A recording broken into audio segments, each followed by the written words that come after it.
आपण को आपण परिवार लोक कि संपर्क फोन करी पचारती जे आम पटे पाग केमती रहिबो बोली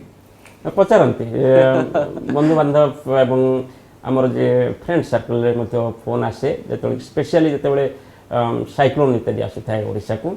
आउ बाहर देश आसुए फोन आसे मोर सांग मैंने अन्य राज्य मानक अच्छा एवं घर आसे किंतु मु समय दे पारे ना घर पर आउ से मैंने वाइफ पाखर मेसेज नहीं जाती कारण वाइफ डायरेक्ट मेसेज ता नुह ये जो गणमाध्यम देखिकी से किसी संवाद दे दियंती कि डायरेक्टली मुझे कौन परिवार सदस्य को मु ब्रीफ करे नहीं कारण आम देश बड़ एवं जो गणमाध्यम रही प्रथम जनवा हूँ प्रथम कथा सहित जो स्टेक होल्डर्स डिजास्टर मैनेजर्स